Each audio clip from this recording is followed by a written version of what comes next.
Sit still. All right, we are live. We're live again. Hello, and welcome on into another Monday Live with the Whiskey Crusaders. I'm Will. I'm Sarah. I'm Matt. Today we're joined by Susan Reigler, who is going to be filling us in on all sorts of fun bourbon information, and we're super excited to talk to her. Matt, who do we got in the chat with us already? All right, so far for the evening, we have Eric W., Ashley Campbell, Steve A., our buddy Brian at Pit Face Barbecue, which we're actually going to have Brian on for the. So we can't announce right now is the virtual Bastards Ball, which is going to be on September 12th after the regular Bastards Ball. So we'll have the virtual ball this year, bring a bunch of whiskey tubers together, and Brian's going to come bring his amazing barbecue to us that evening. Yay, meat! Yes, we all love meat. We got Don Rance, and then we got our buddy Adam Frazier, who is kind enough to introduce us here to Susan. So thank you very much, Adam. Appreciate it. We got Craig F., Richie Z., and let's see, Ice House, One Lost Cause, Mark JG, and let's see if we can relaunch this thing. And our buddy Eric Evanston, Sharper 4221. And I know that they're probably coming in from Bill's stream because it's about to end. So obviously, shout out to our buddy Bill the Whiskey Dick. Thanks for all you do for us. All right, so this evening we're going to have a really, we always say, have one of the preeminent and titans of bourbon in this world. We've got Susan Reigler with us, which is extremely exciting. I've got 3 of her books. She's written more than this. Her current book is Which Fork Do I Use with My Bourbon? So you guys want to find that. It's on Amazon. And I've also got a link in the description straight to the publisher if you guys want to do this. She'll talk about her book. She also got some really cool tasting books, this is the bourbon version of it. And then this is other American whiskeys if you guys are interested. So I'm going to turn it over here to Susan. And I'll let you tell a little about herself and all this amazing stuff we're going to talk about this evening. So if you just want to go over your background and how you got into whiskey and all that cool stuff, and we really appreciate having you, Susan. Thank you very much for coming on. No, yes, thank you so much for having me. Thanks so much for having me. And hello, everybody who's watching this evening. I am talking to you from Louisville, Kentucky, which is pretty much ground zero for bourbon. Mm-hmm. And a lot of it's made here. I think 1/3 of the world's whiskey is made in Louisville. Wow. So it's, yeah, it's a lot, sort of between Brown-Forman and Heaven Hill. And then we have some others who've joined recently. There's a lot of bourbon here. So, and Louisville has an official bourbon cocktail. You know, there are not that many cities that have an official bourbon cocktail. Yeah. Obviously, there's the Manhattan in New York and the Sazerac in New Orleans. Okay. Louisville's official bourbon cocktail is the Old Fashioned. Oh, that makes sense. Okay. Yeah. So you might think about us. It was not invented at the Pendennis Club, the private, used to be all men's club in Louisville, as the legend has it, but it may have received an important modification, which was the addition of a little more muddled fruit sometime in the early 20th century. So that's, a lot of lore around the Old Fashioned, but then of course there's a lot of lore around bourbon in general, as we all know. To say the least. Well, so many companies had to get, dissolved because of prohibition that so much history kind of got lost. A lot of them never reopened up again. And, we lost a lot because of it. Exactly right. But then there are just all of the amazing stories having to do with bourbon history. And some of them are even true, which is really And I'm a journalist in background, and a scientist, and so that's my job is to help sort through the real stories from the not so real stories. That's what I'm sort of up to. So I started writing. Well, of course, I was born in Louisville, so I've always been around bourbon. That certainly some of my very first sensory memories are going to Churchill Downs as a 5-year-old, 6-year-old. It's my dad's hobby, was the horses. He taught me how to read the racing form when I was 5. He also taught me how to play chess. So it was a good beginning to a liberal arts education. And Churchill Downs in those days smelled like hot dogs and popcorn and bourbon and cigars and old wood. And that was a pretty heady mixture, I have to say. So they cleaned it up a lot, unfortunately, but it's still a historic spot. So I started writing about bourbon when I worked at the Louisville Courier-Journal as the restaurant critic and the beverage writer. And I started there in 1992. And that was kind of the very beginning of bourbon making its comeback after it had faded away in the 70s and the early 80s. And some people like Maker's Mark had done a really fine job of thinking, well, Scotch whiskey has tried to position itself as a luxury product with the single malts. And maybe what we can do, since we have this elegant package, is promote ourselves as an elegant sip and something that would be sophisticated. It wasn't just, the old frontier shot like a lot of people had the stereotype about bourbon. So, in fact, Maker's first advertising campaign, the one that started in the late 80s and the early 90s, of course, had the iconic red wax top bottle. And their slogan was, "It tastes expensive and is." Yes, there it is right there. Oh, yeah. And of course, at that time, I think you could buy a $7.50 bottle of Maker's for about $25. But, that was pricey. $25. Yeah. Well, Crown at the time was what, 13, I think. So it's, double the price for, the same quantity and same ABV. So they really were putting themselves out there when they did that. They were. Absolutely, they were. But it paid off. So I had to write about bourbon for years and years while and watching its evolution, watching its return, I suppose you could say. It was fascinating because that's when Brown-Forman bought back from people they'd sold it to, the LeBreau and Graham distillery, the historic distillery from 1812 that is now, of course, called Woodford Reserve. And they started making Woodford Reserve there. So I got to do all the reporting on that. I got to interview Booker Noe at his oak kitchen table in Bardstown, drinking Booker's with him at 10:30 in the morning. That was kind of fun. Wow. And so I was in the right place at the right time.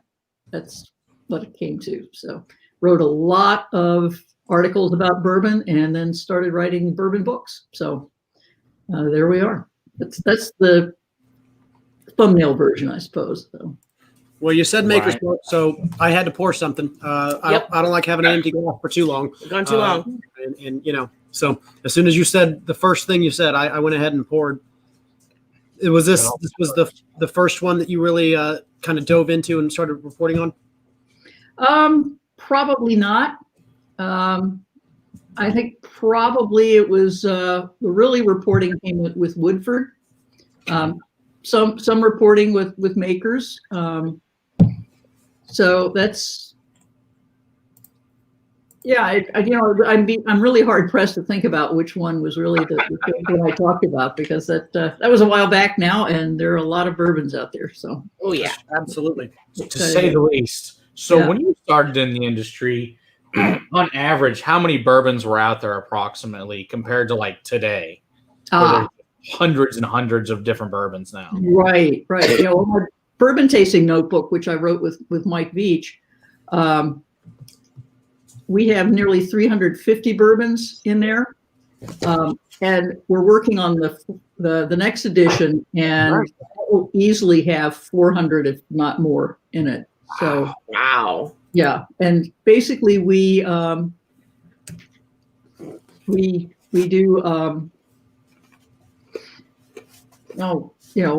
When we travel and we pick up bourbons when they're when we're in different parts of the country, some of those little regional distilleries. So we try to include a lot of those too.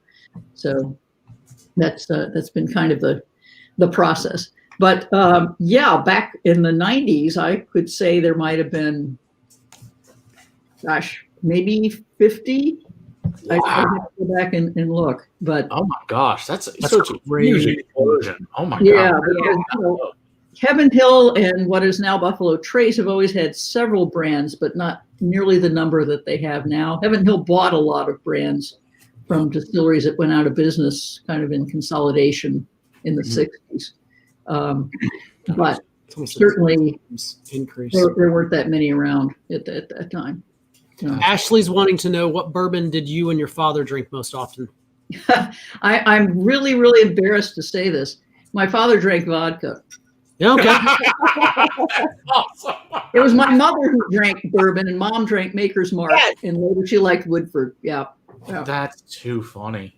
Yeah, On I this know. channel, there's nothing embarrassing about that at all. Hold on a second. Women All right. drinking whiskey. That's right. Sorry. Oh, we got she's got a kitty. Yay. That was a close one. Okay. Kitty, whether Yeah, we're- it's never Never good. Cat things starts over. knocking stuff off. Been there, done that. Yeah. Oh, yeah. Ours likes to we've get on walked- top of our liquor cabinet behind us, so almost to the ceiling. So, Right. yeah. Yeah, I just want to mention, because my mother was a bourbon drinker, that I don't think I mentioned that I am the immediate past president of the Bourbon Women Association. Okay. It was founded in Louisville 11 years ago, Very and nice. now have major branches in 10 different cities throughout the United States, including Chicago and New York and Atlanta and Cincinnati, Indianapolis.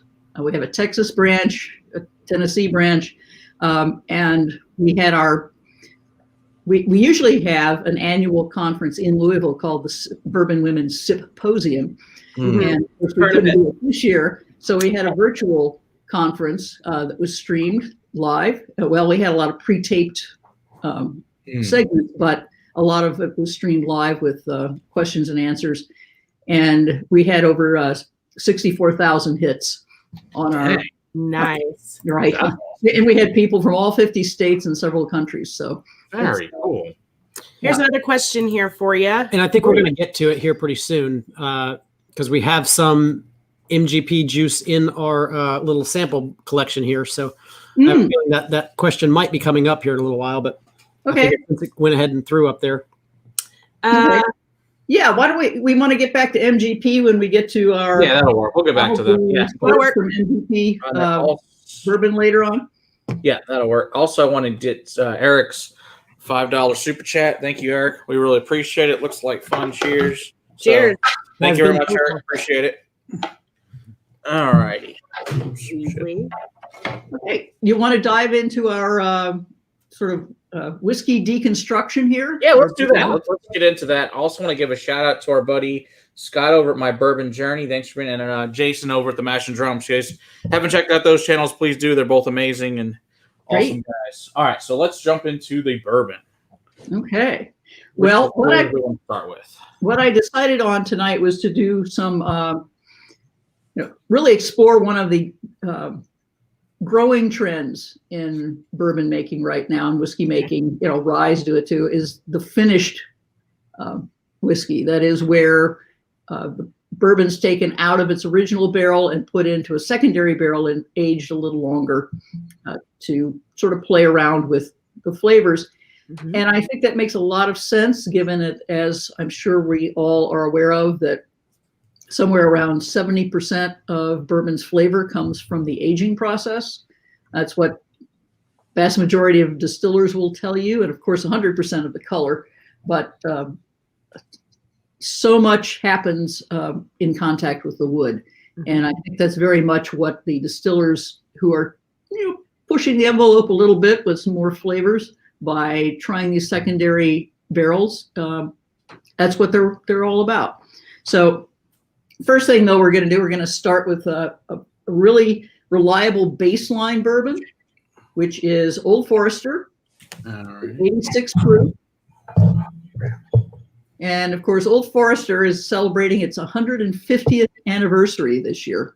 Wow. It's pretty amazing. Yeah. It's founded by George Garvin Brown in 1870.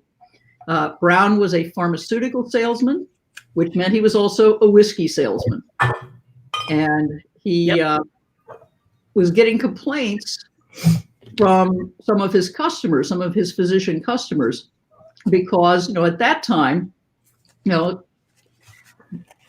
pre-1870, the vast majority of bourbon was sold out of the barrel. If you went to the store to get bourbon, you took your own container and you topped it up. If you were a doctor ordering whiskey for your office for medicinal purposes and after work purposes, maybe, I don't know. A barrel was delivered to you, right? Right. Every so many weeks. Well, there was a little problem with this scenario, as you might imagine. Let's say the shopkeeper's supply is getting kind of low. That barrel is half empty, and it's going to be another month before a new barrel arrives. But he has thirsty customers. Okay? So he's going to add some water to that to top it up. But what does that do? That dilutes it, lowers the proof, Eliminates the color.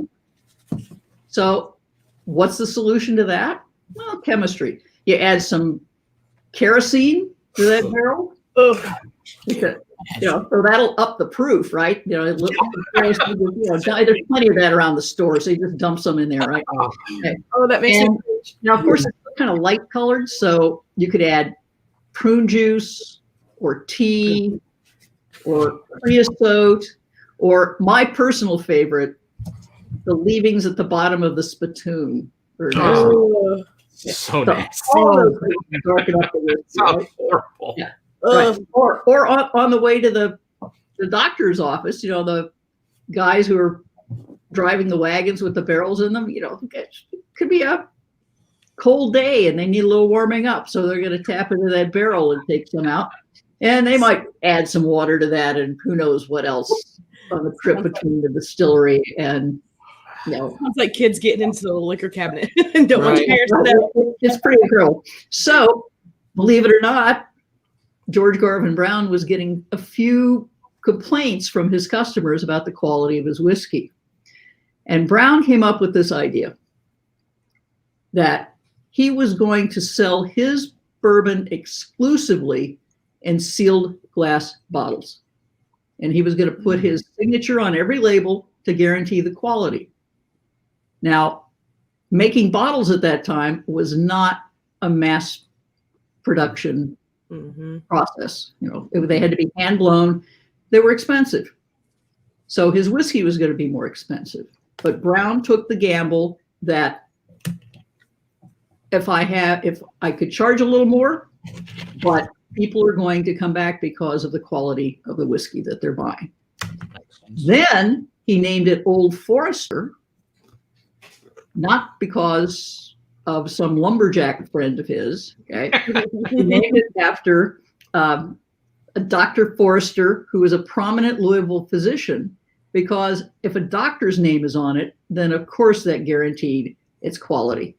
Okay? Fantastic. Yep. Okay, brilliant. Well, we all know Old Forester is still with us today.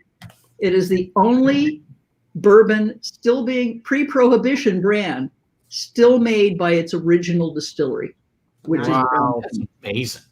Yeah, the original company, I should say, but still owned by that original company because Brown sourced his bourbons from 3 distilleries and came up with the flavor profile he wanted. But of course, it's been the same brand under the same ownership. In fact, there's a 5th generation of Browns who still own majority stock in the publicly traded company. Wow. It is one of my favorite go-to bourbons. Yeah, it's just so reliable. Now, the thing about this I wanted to mention because it has its mash bill. It's very traditional. 72% corn, 18% rye, 10% malted barley. That's going to be the same mash bill you find in Woodford Reserve and in Angel's Envy, which we're going to taste because Lincoln Henderson, who was a retired master distiller from Brown-Forman, was the founder of the Angel's Envy. And he likes this mash bill. Right? So we have 5 out of all of our traditional bourbons tonight, or all of our rye mash bill bourbons tonight have exactly the same mash bill, which I think is going to show you why the mash bill may be one of the least important components of bourbon making. Just because we're going to have such very different whiskeys. So Brown-Forman does use 2 different yeast strains for their Woodford and Old Forester. They have their own distinctive yeast strains. But then there's going to be some other differences that I think we're going to find here pretty shortly. So let's dive into the Old Forester and sort of nose it. And I always say, one of the best ways of nosing whiskey is you nose it, blow away the alcohol, nose it again, and you're going to get a lot more of the aromatics coming out of it with that second nosing. Because you have it just now, this is 86 proof, so it's not going to overwhelm you with alcohol, but at the same time, it's not a glass of wine either. Okay. Right. So Yeah, there's you want to stick your nose right down in there. Wine. Yeah. So, almost all bourbons are going to be very typically vanilla caramel. Usually one or the other is kind of predominant. And I would just ask you and your viewers to say, what do you think of Old Forester? Is it a little more toward the vanilla side, a little more toward the caramel side? Are they sort of equal? You have any particular? Burnt caramel. Brown More sugar. caramel for me. I get a lot of caramel, brown sugar. Yeah. Caramel and brown sugar. Yeah. The darker side. Yeah. Now Yeah. of the fruits and you always get the fruits come from the esters from the byproduct of fermentation. That is the aromatic compounds that the yeast are producing depending upon the yeast strain. So you're going to get different fruit notes depending upon the strain of yeast that you use. That's why a lot of jumps out to me for Old Forester that just the minute I pick up a glass, I know it's Old Forester. But so I'm going to give you multiple choice. That's always the best way to go. And see, this is the advantage of being a restaurant critic, right? I really had to develop a taste memory, and because if I said that there was a dish that I liked that the sauce had rosemary in it and it was actually thyme, You get cherry. that would have I was instantly discredited, right? So you really have to pay attention to those flavors. So let me say cherry, orange, banana, peach. What do we think? Cherry and orange. Anybody getting banana? Oh yeah, that's the typical Old Forester gives you that banana. You should have some banana. Yeah. Yeah. There is a little bit of cherry, and I think there's a little orange in it as well. I've never really gotten a lot of banana on Old Forester. I haven't either. It's not Jack Daniels. That's interesting. Yeah. You get banana. Yeah. Yeah. Another yeast strain. So finally, we'll think about the spices. More toward the baking spice or pepper spice? Sweet spice or hot spice? Sweet spice on this one. Sweet. Okay. Yeah. Probably more in that sort of cinnamon. Yep. Yeah. Allspice, that kind of thing. Okay. All right. So that's a lot of nosing. So let's have a little sip. Roll around on your tongue in that lovely Kentucky chew. Yeah. Yum. And So you good. really get the caramel, Mm-hmm. I think. And the cinnamon. That banana, the cinnamon. Yeah. Mm-hmm. This makes such a wonderful old fashioned. It's kind of my go-to for a lot of cocktails. Makes a perfect, even at 86 proof, it stands up beautifully in a Manhattan. Just a really fine, everyday house bourbon to keep around. Yeah. And it's the well bourbon for a lot of Louisville restaurants and bars. Yep. I bet. Because it's Yeah, you not can't go expensive. wrong. I mean, here you could buy it for around $20 a bottle. Mm-hmm. So Yeah. And that's Great. it's hard to beat that. Okay, so let's dive a little deeper into the layers of Old Forester. So I think we've sort of alerted people ahead of time that they wanted to have a piece of dried fruit, maybe a dried cherry or a cranberry or something like that. So have a bite of your dried fruit.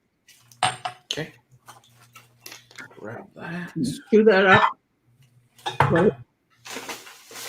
What'd you send us, Matt? Dried cherries. Okay. You know me so well. Plus, you supplied us in chocolate for it's Halloween over here. I gave you a lot of chocolate. Yeah, I did. I appreciate it, man. You can't have too much chocolate. Okay. So now that you've had the dried cherry, have a sip of the whiskey. Whoa. Whoa! Oh, wow. Fruit, Wow, sweet. it really brings out the fruits. Yeah. With the cinnamon that I get off it, it's almost like apple pie, or I'm sorry, cherry pie in my mouth. Mm-hmm. Cinnamon and cherry and that crust. Yeah. Yeah. It's a whole like nice. cherry strudel. Strudel. You know, So little cherry, and you have your breakfast bourbon here, right? So, okay. So now the next part, we're going to try the next layer. Okay. Have a pecan. That could be a walnut or pecan.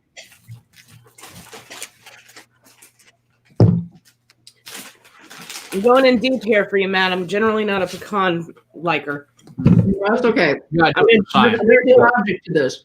I'm going to do it. So good though. Okay. Good woman. Okay. Yummy pecans. They make me do all kinds of stuff on this channel. Okay, so now that you've had the pecan, another sip.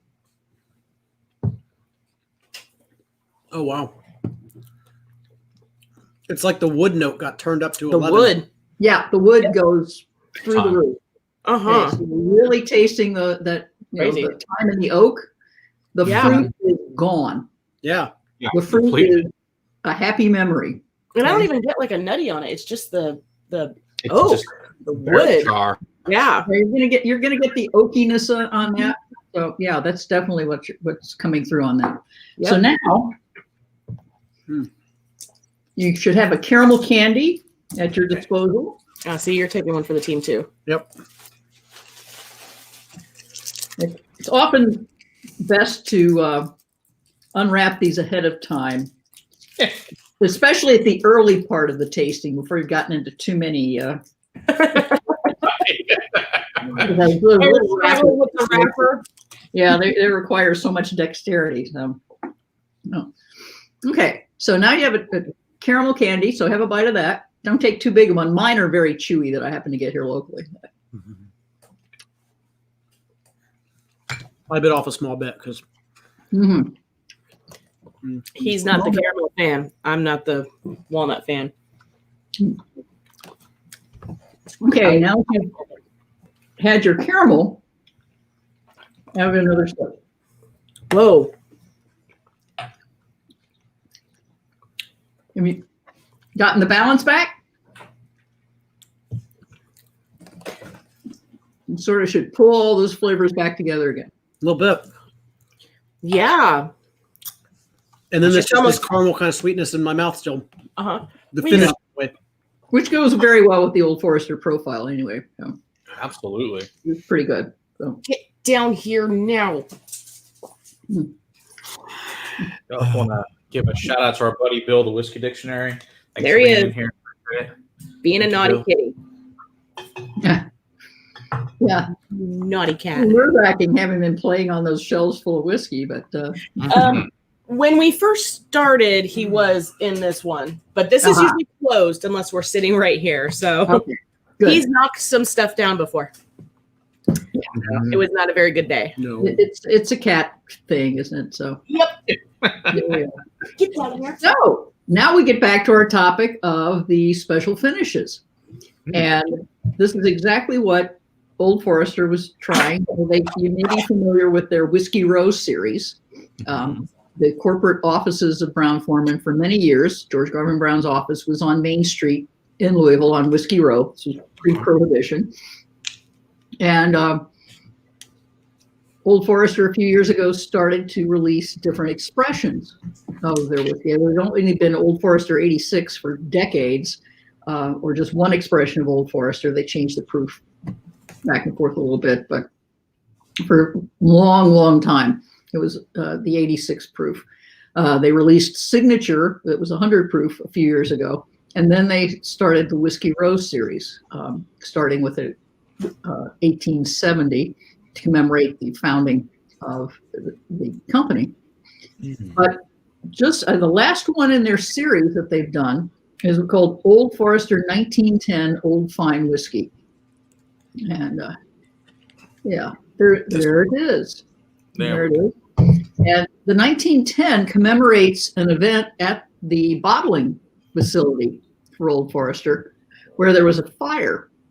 And because barrels were damaged, bottles were damaged, and they couldn't bottle the whiskey immediately, they put it into, they dumped what they had into some second barrels, which had been charred because of the fire, extra charred. So what this expression is regular Old Forester, which is batched from generally between barrels that are 5 to 7 years old.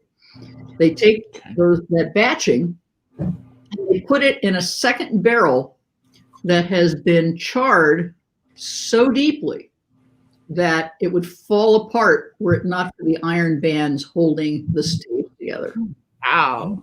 So it's just burnt to a crisp practically. And then they age it for several more weeks. Okay. And if you look at the color of this bourbon, Yeah. it's notably darker. Yes, significantly, to say the least. than the Old Forester. Yeah. Yeah. Yeah, I've compared it to even 1920 at a much higher proof, and this thing still has. Yes, it's pretty close. Yeah, this is a 93 proof, which is not super high, but Right. it's still significantly a little higher proof, but also that extra aging in that really deeply charred barrel. Nosing this, and remember, it's the very same whiskey as the first one, only with the secondary barrel treatment. So much richer.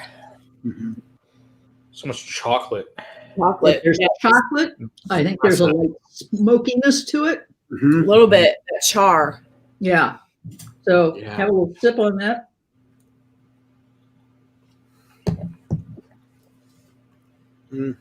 Oh yeah. And that's when I get the smoke and the chocolate. Chocolate cherry. Chocolate covered Incredibly cherry. smooth, 93 proof.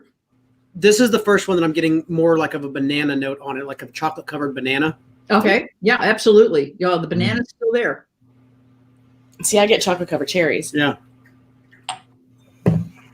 Oh, we'll grab this Adam's question here. So Adam wants to know, Old Forester and Brown have their own cooperage, right? Gives them a lot of flexibility. Absolutely. Yes. In fact, it's the only whiskey distillery in the world that owns its own cooperage. And yeah, until the whiskey boom, the American whiskey boom, all of the barrels for whiskeys made by Brown-Forman, which include, of course, Jack Daniel's, which is the largest selling American whiskey in the world. But of course, Jack Daniel's is in Lynchburg, Tennessee, and it's a Tennessee whiskey. It's not a bourbon, technically. Yeah, they make all their own barrels, and the cooperage in Louisville was just overwhelmed by the boom in whiskey, and so they had to build a second cooperage in Huntsville. Well, it's not Huntsville, but in northern Alabama to supply barrels exclusively for Jack Daniel's. Wow. So they own not one, but two cooperages, and in fact, they actually have three if you count the little demonstration cooperage they have at the Old Forester distillery on Main Street, which has just been open a couple of years. But that's fun because you can go through for the tour and you get to see how the barrels are made without actually having to go to a cooperage. So Very nice. they do it. Yeah, they do a demonstration there, and it's a working cooperage. It's just a small cooperage, and they don't make a whole lot of barrels, but you can see the process, which is pretty cool. So they even let the person in the tour push the button that flames the barrel, which is kind of, I want to play with the fire. yeah. If you like to play with fire, that's a great play. Absolutely, the only distillery tour you'll ever be on where you'll just see fire. So it's That's cool. pretty interesting. Yeah. We need to make a trip of this. One day. I want to go to a cooperage. That sounds like so much fun. It's not even funny. Well, you can tour the Brown-Forman cooperage, but only through a company called Mint Julep Tours here in Louisville, or through a special Bourbon Women Access tour at our August meeting. But obviously we didn't do that this year. But it's fascinating because it is a working, factory. It's not like it's set up for tours. People have to sort of snake through all the equipment, and it's loud, and smells like wood, and it's really fast. It's fascinating. Sounds awesome. Yeah, I know we had Greg Snyder on here few months ago that worked around for them. I guess the Coopers for about 9 years or so. He was amazing talking about all that stuff. Yeah, we need to definitely go to a Coopers. It sounds like so much fun. It's not even funny. We need to have the Weddle on. As nerds, as it goes, we need to have Weddle on. Independent Stave, which is in Lebanon, Kentucky, and provides a whole lot of barrels to the other major distillers. They have tours as well. I think they keep you much further away from the action than the Brown tour, but it's much more accessible and in terms of the number of people that they take in regular tours. And the fascinating thing is that Independent Stave, which is a huge company, they have a cooperage in Lebanon, Kentucky, but they also have a cooperage, coincidentally, in Lebanon, Missouri. If you really want to be a geek about looking at barrels, little tip: if you're walking through the distillery and you're walking through the rick house, you're going through the rick house, and you see the barrels in there, look at the rivets holding the bands together. And this doesn't work at Brown-Forman, obviously, but any of their facility, but at any other the big guys, if the rivets, how they're sort of paired on the band, if you see MO, that's one of the Missouri barrels. If you see KY, it's one of the Kentucky barrels. Oh, nice. Now that's all getting to be a pretty serious geek right there, but I love it. Detail makes me very happy. Yep. Yeah. I'm gonna look for that when we go. Yep. Oh, look at that ISC barrels. Even more nerdy people when we go to the freaking distilleries and like, what is wrong with the three of you? Why do you keep looking at stupid things? Sorry. Oh, look, I know where this one's from. Yeah. And show me all your funky stuff. Right. Yeah. What weird crap is that? Oh, can I see your rivets of your barrels? Can I please tell me where it's from? That'd be great. Yeah. But it's easy to be sort of discreet about it. You don't have to make a scene. So what do you think about the difference between the Old Forester traditional and the Old Forester 1910? I'm a fan of the 1910. Yeah, it's one of my favorites from Old Forester in general. But it's such a deeper flavor profile, richer, more viscosity. Yeah, and I like the proof. So yeah. Matt said the word viscosity. To me, it feels thicker. It feels like it has more of a weight to it. It doesn't. It has a much richer mouthfeel. Yes. Oh, yeah, most definitely. Yeah, this is one you probably don't want to use for cocktails. I mean, you could, but it's definitely a good sipping whiskey. So yeah. Oh, is there a specific candy we should try with this one, or a specific anything that we should try with this one? I was thinking of the chocolate notes. We were going to end up going with chocolate with this one, but you might also too try a bite of bacon with it. Yeah, well, we have been doing that. Let's do bacon. I'm not going to say no to bacon. Twist my arm. Now try the bacon, and then the. I love the fact that bacon has such a fattiness to it, and it just kind of opens up your palate to new things or different things. True. I should say. Absolutely. Not new things, different things. Yeah. Okay, I'm gonna have a sip of water after that, and then I'm gonna try a little dark chocolate. I like it. Drink in water. I forgot. I'm gonna get your phone. Yes, please.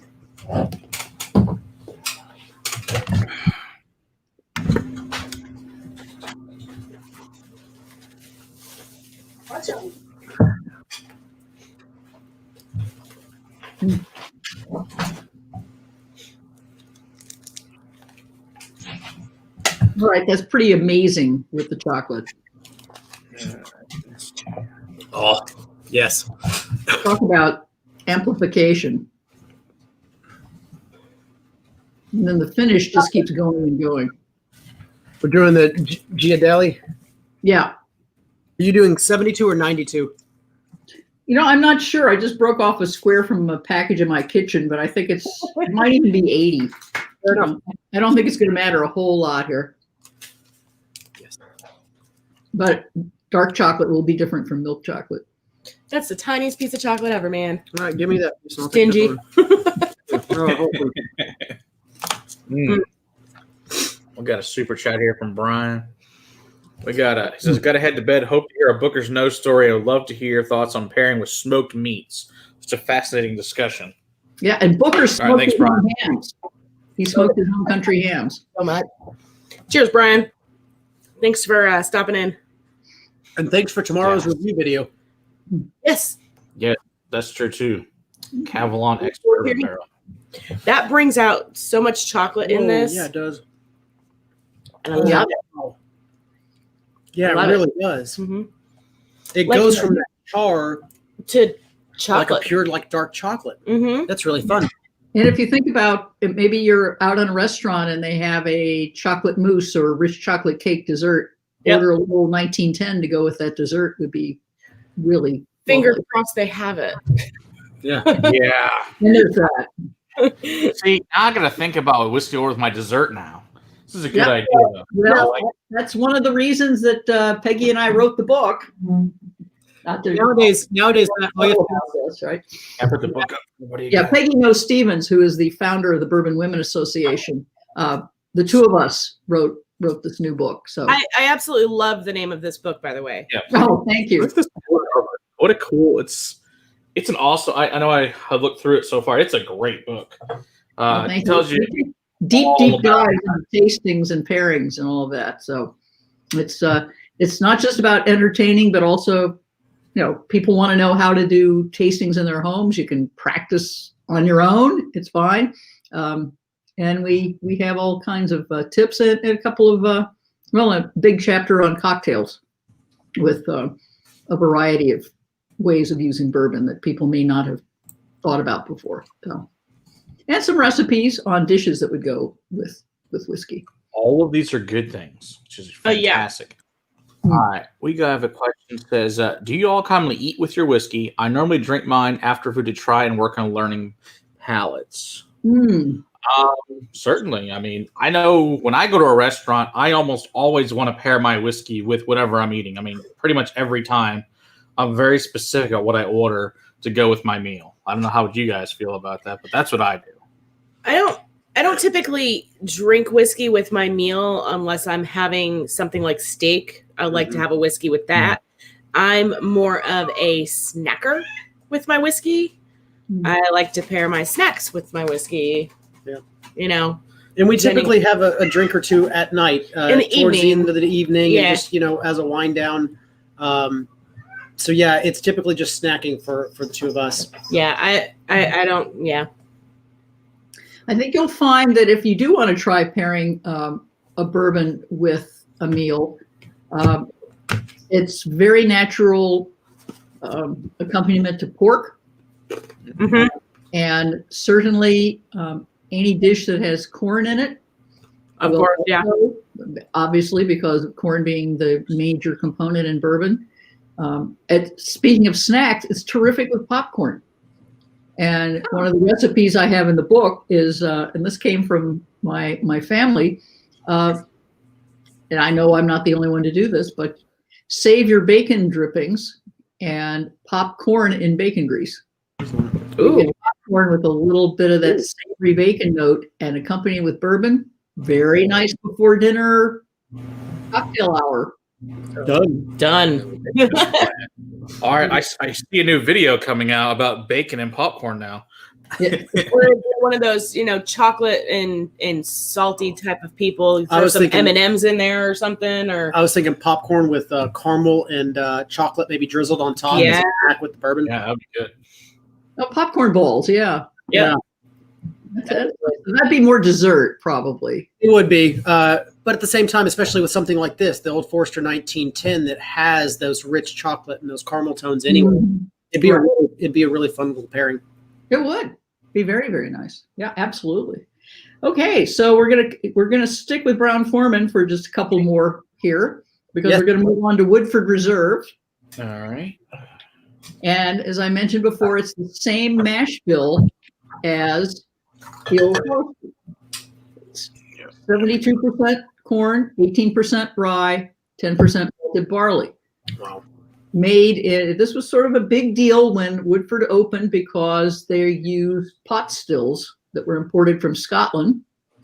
And for many years, well, not super too many years, but several years, It was the only bourbon that was made in pot stills, which is a lot of trouble to do that. Yeah, if you look at the label on the bottle, you'll see there's a little outline at the top of a pot still. Surprisingly enough, I knew that. Yeah. I did not. Total wine tasting. Very cool. Yeah. So it's Forsyth and Sons in Scotland made their stills. They have discovered that it's kind of a tricky deal doing that. So it is a small batch. Hey, Matt, Maybe that one. did you send us 2 Woodfords? Yes, one's Woodford and one's the Double Oaked. This is Double Oak. Gotcha. Yeah.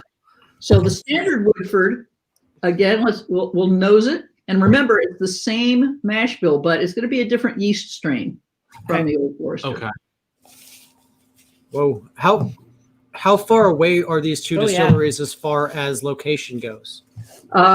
Let's see. It takes me about 45 minutes to get to, I would say probably 50, 60 miles. Okay. So not a huge distance. Yeah.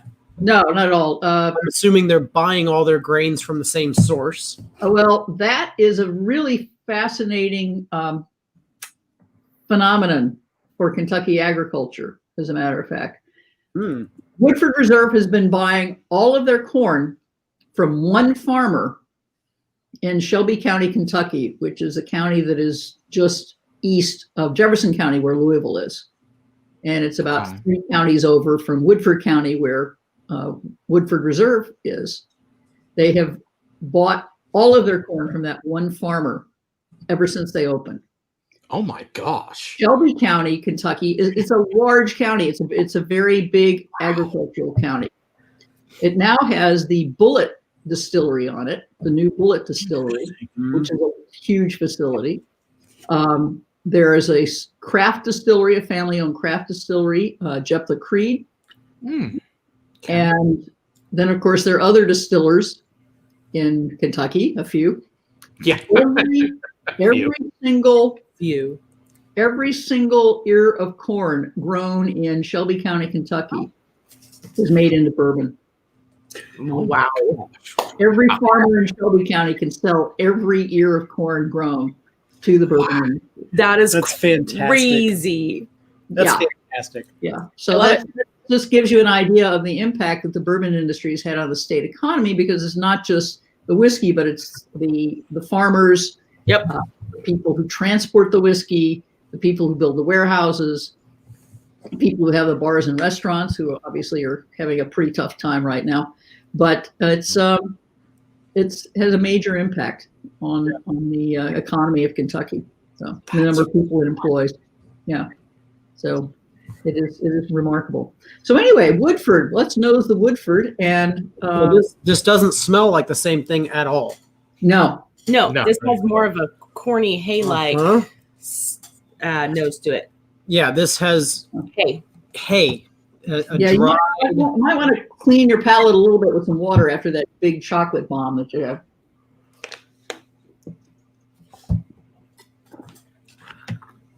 Oh yeah, you're gonna get some more the caramel vanilla. Yeah, and this is more of those bright cherry and orange. Yeah, this is more orange in. This is the darker notes, like a little orange peel, some citrus. Yep. Definitely. Yeah, this is a lot brighter. Yeah, this time grated an orange peel and put it in an old fashioned. Yeah, and then you get sort of almost like some grains of paradise, that spice that brewers like to use. Some of that. Such a good classic bourbon. Again, same mash bill, but it smells nothing alike. Nothing alike. Nope. I think considerably sweeter. Yep. Yeah. And you can play around with the different foods, but it's not necessary. The distillery itself, again, dates from 1812. Was owned by Oscar Pepper, and he employed a distiller, a gentleman who came from Scotland named James Crowe. Right. Yes. Old Crow, who eventually branched out and had his own whiskey, which became Old Crow. Mhm. But Crow was really instrumental in kind of making the process more consistent. He employed more science and technology to the distilling process, rather than just sort of looking at it and saying, looks about right now. He used a hydrometer to measure the alcohol content. He kept very, very careful notes after each distillation. He definitely streamlined the sour mash process of using the back set, so to make again each batch consistent by taking a little bit of the previous one and putting it in the next fermentation batch. So James Crow was very, very important. He was known as Dr. James Crow. There hasn't ever been any documentation that he actually had any sort of medical or PhD degrees, but he definitely was very methodical, and he was a very, very important figure in the development of the bourbon industry, because if you can make your product consistent, of course, that's what it's all about. Absolutely. Yeah, when I get a bottle of Woodford, I want it to taste like Woodford. It shouldn't taste like anything else. Yep. Exactly. That's We got exactly a question here from Donald. He says, do you find that Woodford has a more viscous mouthfeel to other bourbons? Could it be due to the pot distilled component? Oh, that's a great question. I'm not sure I find it more viscous than other bourbons. I don't.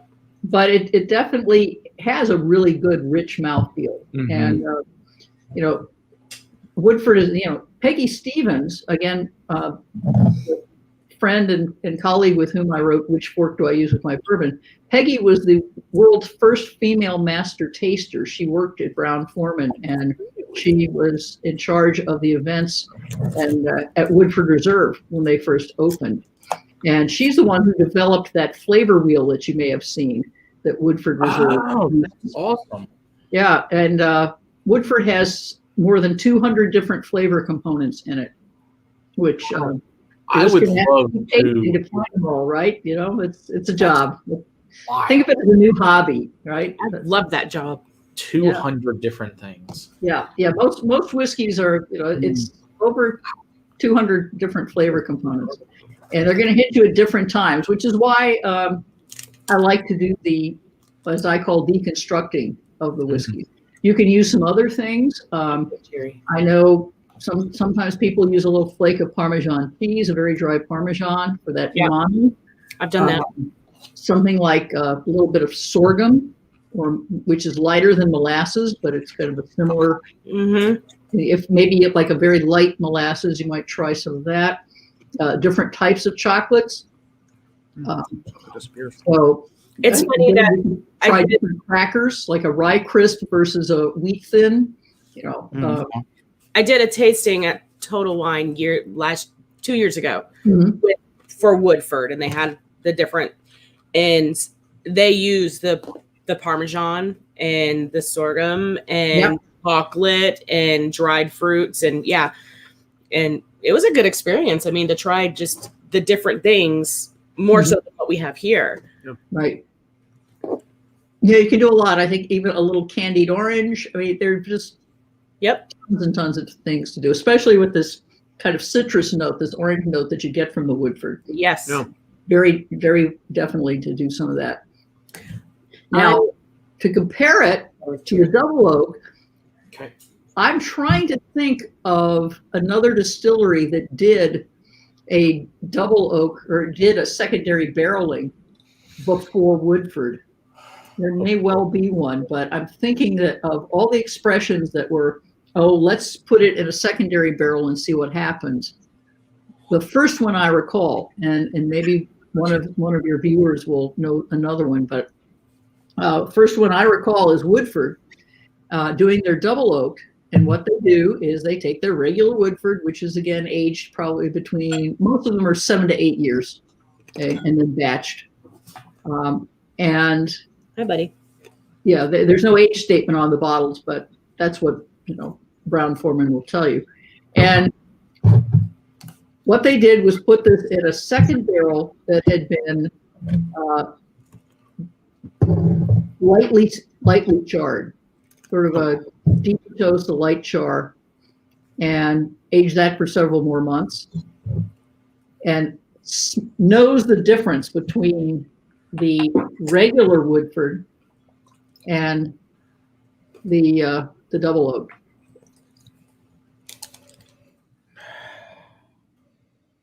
Much darker on the double. It is noticeable. Oh yeah. It's all light and fruity, comparably speaking, to the two of them. Yeah, you're getting darker fruit. Oh, Fruit on the double oak. so much more fruit. Yeah. Yeah. Well, and darker notes, like Darker. everything got turned deeper and darker. Okay. When I taste it, I get dark maple syrup on it. Yep. I can find that. Okay.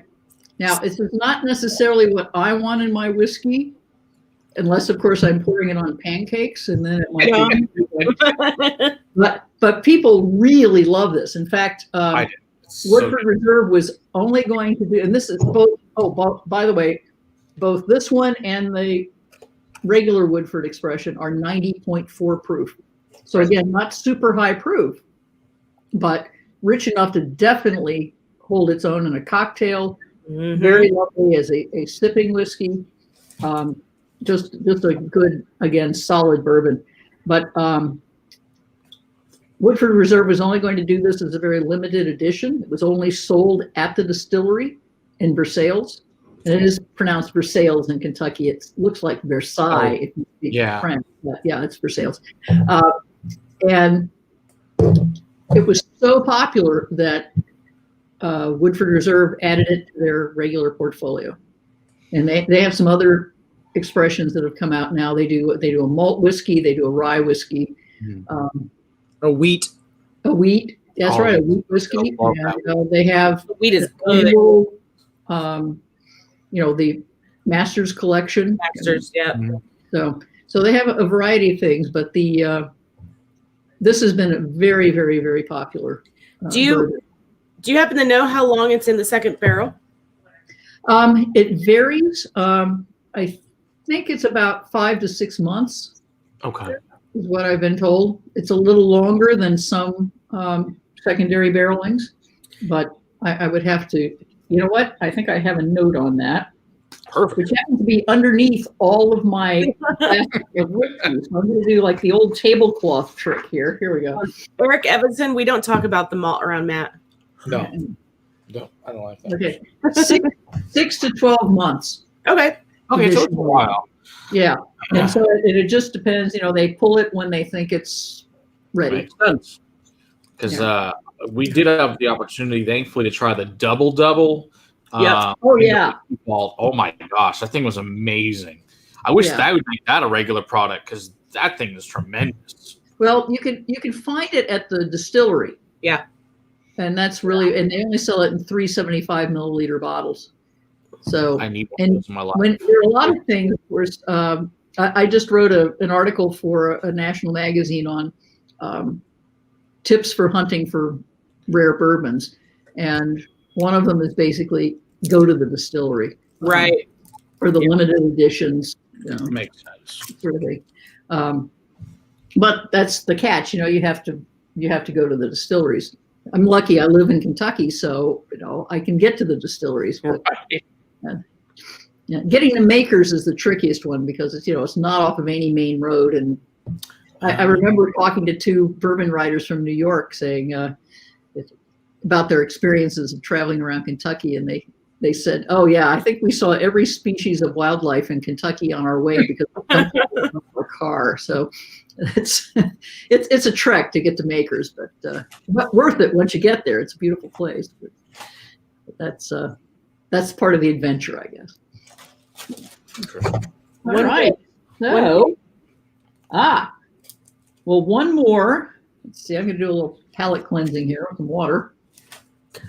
I'm really enjoying the pecans with all of these whiskeys. I wasn't. I'd never tried pecans with whiskey, but this Peanuts, yes, but peanuts. Yeah, I've never tried pecans, but pecans are surprisingly yummy with all of these. that's so a little far. bit of salt that's on it. Yeah. That goes, yeah. Well, but it really brings out the oak, really brings out the wood tannins. Yep. And if you think about it, a bourbon ball, the famous bourbon ball candy, they're all topped with a pecan. Mm-hmm. So that's that's a good point. with the chocolate and the bourbon and the sugar and the pecan. So that's the classic bourbon ball. We're gonna have to start buying you pecans. We might have to start buying pecans. Now think about a bourbon with a pecan pie dessert. Oh yeah, Maybe a scoop of vanilla ice cream. that sounds That sounds way too sweet. I like the The fact that bourbon will help. Yeah, Yeah. a small slice. You just need a small slice. You don't need a big slice. I like the pecan because it turns up the wood note. It turns up the dry. It It, does. turns up the tannin. It turns up Uh-huh. all of the astringency. I'm an Isla Scotch guy. I want bitter, astringent. I want anger. I want aggression. I want something that's going to try to fight my palate for attention. So with the So pecan, you basically collected all the Game of Thrones scotches that came out, right? From Matt. Matt's got anger and aggression, but yeah. No, I like the peaty scotches as well. Yeah, I really do. I like that smoky, chewing on a burnt piece of wood. I love it. So, That's not my cup of tea. I love peat. Peat is one of my favorite things in the whole world to drink. It's just so magical. no. If you can get There's there. a fascinating malt whiskey out of New Mexico and Santa Fe Spirits called Pecan. yeah. Yep. Oh, so good. Yeah, really good. I love I like it very, very much. And apparently they smoke their malt with mesquite. Mm-hmm. And so good.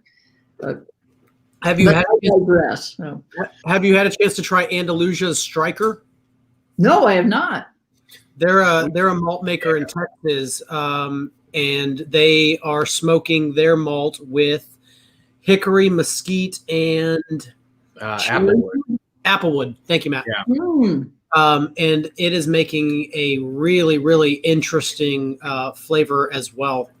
Oh, fascinating. Well, have them send me a sample because they can be included in the next version of the American. You know what? tasting. Yeah, I will contact Ty, who we know he's their owner, to have him send you. There's multiple different ones they do. I'll contact Ty tomorrow, have him contact you to send those to you because they're That all sounds great. fabulous. Yeah, they are. It'd be fascinating.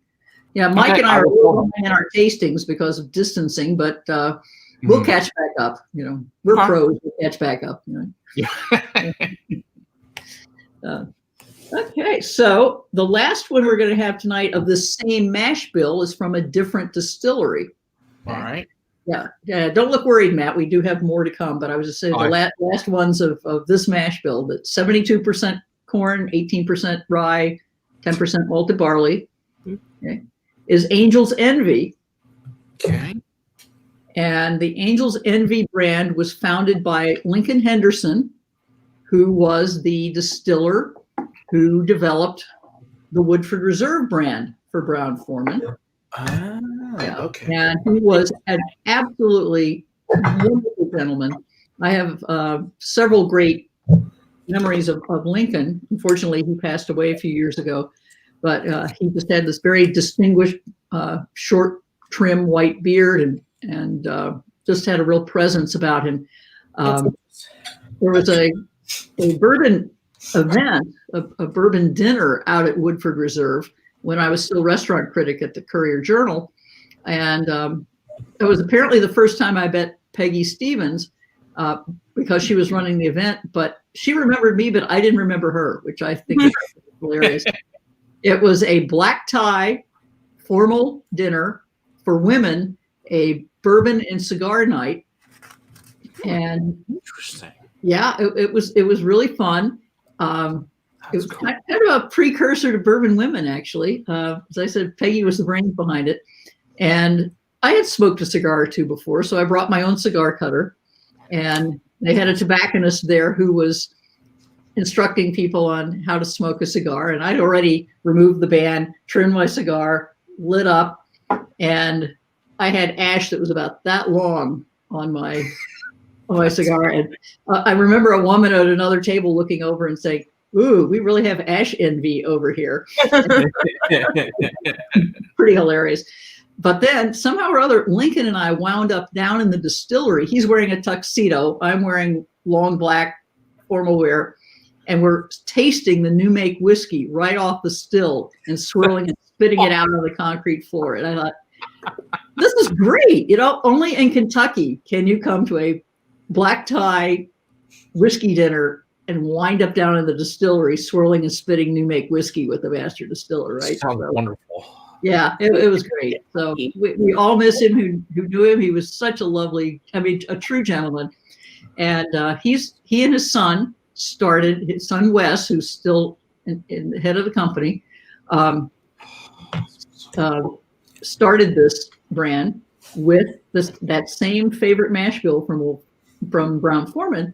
But the secondary barrel, what they do, which is sort of fun and a teeny weeny bit controversial, is that they finish their bourbon in port wine barrels. Now, of course, by law, you're not allowed to add any coloring or flavoring to bourbon. Right. So if you put it in a barrel where it's going to pick up some notes of port wine, are you adding flavor? Can you still call it straight bourbon? Okay. There's a bit of a hoo-ha about that. There's a fine line. Bourbon on the label. Now this also says, but it also says finished in port wine barrel. Yeah, right. So they do specify that it isn't just bourbon; it's bourbon finished in. Correct. But they do call it straight bourbon. Right, they do. Yeah, it's true. Yeah, and that's where people get a little stroppy about it. But yeah, because you lose your age statement once you do that, right? As far as legality wise, once you add used to. Yeah, you can't put, even if it goes in for say another 6 months. If you age it for 7 years and then you put it in a barrel for another year, the second barrel, you can't call it an 8-year-old. Okay, that's what I thought. That law recently changed. Am I wrong in that? No, Scotch can do it, but not bourbon. Right. Scotch can do it. Okay. Scotch can do it. Yeah. I thought that the Texas, the American laws recently, in the last 4 months, have added finishing barrels to aging of time. I might be wrong about that. I have not heard that, but and I would think I would have, but I haven't heard that. But so I just don't know, Will. There are often times that I pull information right out of my asshole and just throw it. So, I could be very, very wrong this time. No, because it's funny because I've seen different distilleries that do finish stuff where they can't put an age statement here on the actual bottle, but on the neck tag, it'd be like, well, it's 8-year-old whiskey, 8-year-old bourbon finished in a port barrel or whatever. So we're not technically putting the age on there as far as TTB is concerned. But they can tell you how long it is, and then we finish it in a port or whatever for 6 months. So no age limit technically getting there. And I know someone like the Little Books have done that because they had that. Was it an 8-year, a 7-year, and then a 41-year Canadian with I think the second Little Book. Right, that they mingle. Yeah. Mm-hmm. So okay, so nose on this. You definitely get that sweet wine note. Absolutely. Yeah, and it's obvious. Sweet red wines. It's dark plum fruit, and stone fruits. Yeah. Because port. When I lived in England, I drank a fair amount of port, and we definitely pick up that kind of dark fruit, but very sweet. Fermented grape, not grape juice. Fermented grape. Big difference. Yeah. Now, this is only 86.6 proof, by the way. It's very close to the Old Forester 86. Forester. Oh, it's good. But it's a bigger nose. Of course, it's not a high alcohol burn either. I mean, you can nose it, and you're not going to, reel back from the alcohol content. No. I think a tiny, wee bit of chocolate and citrus on there too. Mm-hmm. On the palate, very sweet, so rich. Yeah. I would highly recommend a little chocolate with this one too. All right. I think I'm gonna go through the whole line because I've enjoyed the cherry with all of it as well. Okay. The dried cherry with all of these bourbons have been really stellar. So Well, that's a note a lot of people get in bourbon in general. right. Much Yeah, cherry. the cherry with this, because of that port finish, Oh yeah. it will completely dominate. Will it? It will totally amplify that port note to it. Wow, you're not kidding. The cherry. Yeah, that just says drink some port with your bourbon. It's okay. Oh wow. Wow. Yeah, that's what Peggy and I refer to in the book on our tastings. We look for, you can amplify, or you can complement with contrasting flavors, or then we have what we call explosion. And a dried cherry with Angel's Envy creates a real flavor explosion in your mouth. It's pretty overwhelming, I think. But with the chocolate's kind of a nice complement to it, because it's so sweet that dark chocolate kind of balances it out. And it's still rich. I like the cherry the best so far. Yeah. Oh, this is only That particular chocolate is very bitter. which one? This one? One on the bottom. Yeah, I put four different kinds of chocolates in there to see what they would do. Yeah, this one is the Lindt, Lindt. Okay. It looks like a super high chocolate or cacao mix. It's really, really dark. Yeah, that one's 90. Yeah. Okay. Oh, it's good though. That should be very, very nice with the Angel's Envy. Oh yeah.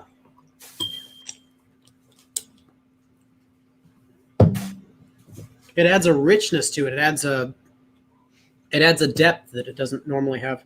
Very interesting. That pecan brings out the barrel, The wood again? The wood Yeah. again, very much so. I like that. Oh my gosh, that Lindt, that's amazing with the Lindt. Mm. Oh, it's so good. I like that better than the Ghirardelli. Mm. Oh, Yeah, I that's would think really sort of good. a creamier chocolate would work very, very nicely. Mhm. with Oh, the- that's delicious. Yeah. What are those other things? Or you could really have best of both worlds and have a chocolate-covered cherry with it.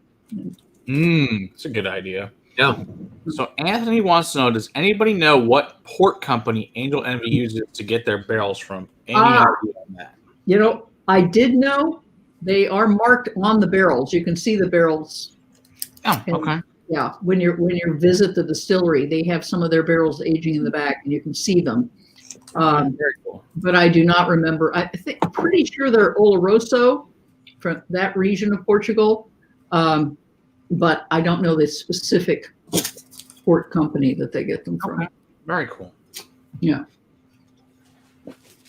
Gee, I feel like I'm failing my geekdom here by not knowing that exactly right off the top of my head. It's never a fail. So I'll have to call them first thing tomorrow and find this out. So it's good. So anyway, that kind of takes us through that very, very traditional bourbon mash bill, and I think five very distinctively different bourbons. Yeah, all using that same grain recipe. I couldn't agree more.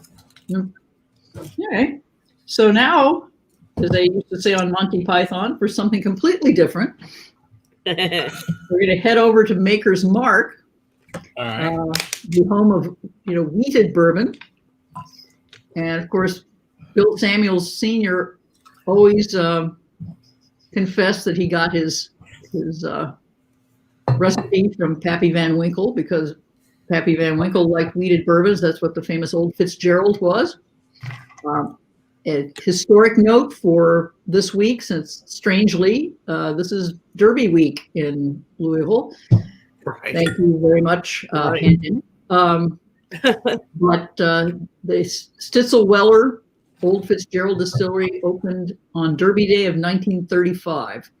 And so there's that racing connection. Yeah. So, all right, so Brad has a question. He wants to know what's your all-time favorite bourbon? Thanks, Brad. the one I have in my hand. There you go. Perfect answer. Okay. Perfect Can answer. I ask another one? What was around before that you wish was still around? Is there anything that's gone away that you just like, if that would have just stayed? Yeah.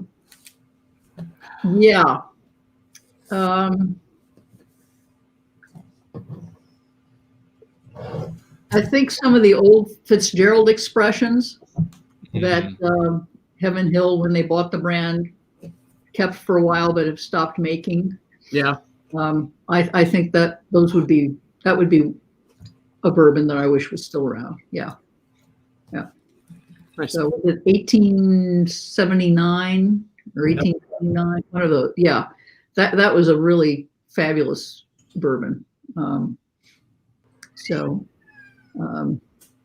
Yeah. So I think some of the old Fitzgerald, and the old Fitzgerald that was the old Fitz Prime that was 86 proof. I always heard that was so good. It sort of replaced that with Larceny, which is a very nice wheated bourbon, but it just doesn't have that old Fitz zing to it, I think. So yeah, there it is. It's not like we're starved for good bourbon these days. So Very true. No, we are not. We are so the definitely. Makers, of course, has wheat in place of rye. Mm-hmm. And a lot of people say that gives it a softer, sweeter nose. I like the sweetness of a wheat whiskey. 90 proof. Yeah, this was like my first, I would say, premium bourbon to drink with my grandfather. He was very excited when we got a whole bottle of this. He's like, I need you to try this. It's very important. This is probably like 20-something years ago. He's like, you need to try this Maker's Mark. This is fantastic. Okay. Makers has changed. Ever since. Makers has changed. I was given a few bottles by a friend who's, a friend of a friend's company used to buy bottles of Maker's Mark as client gifts in the 1980s. They'd be specially engraved, come in a but it was the same whiskey, but they'd have a nice packaging saying, from such and such company, and they would give it out to their clients. The Makers that was bottled in 1983, 1984, really different from, as good as this is, that was like a caramel sundae. Interesting. Like vanilla ice cream and caramel sauce and cherry and one of the richest, most amazing whiskeys you would ever taste. Things to look for in life now. Old Maker's Mark. Old Maker's Mark. Yeah. Back from the 80s and before. Yeah. Early 80s. Okay. Very cool. Yeah. So it's well worth seeking out. It's different. I mean, it's just amazingly, it's probably the richest bourbon I have ever tasted. Wow. Absolutely. Which is why Makers became so popular and so famous. But it's called being a victim of your own success, I think, is you had to make a lot more of it. And it's not aged as long now as it used to be. Yeah, that was my next question so how much older was the Makers back in the 80s compared to what we have today? I believe I've been told a couple of years older. Okay, so that's a big difference then. Yeah, it is. Yeah. You also got to think, Matt, this was a time period where Makers was selling a lot of whiskey, and then they weren't all of a sudden. So they had a product just sitting there. Right. Yeah. I would say that Makers probably went up in age. They say maybe a year, but I would say probably 3 to 4 would be my guess, just based on how fast sales declined and went to gin and vodka in the 80s. Mm-hmm. It was crazy. So these guys had to have been sitting on just massive amounts of whiskey. Yeah. Valid point. But that's why they started, of course, the wonderful packaging was Bill Samuel's wife Marge's inspiration.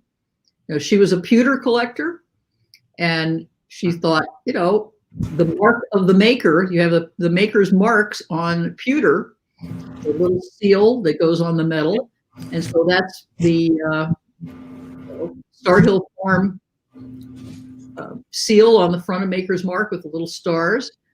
And she also liked cognac, and so the red wax came about because of that, sort of dipping it in the wax.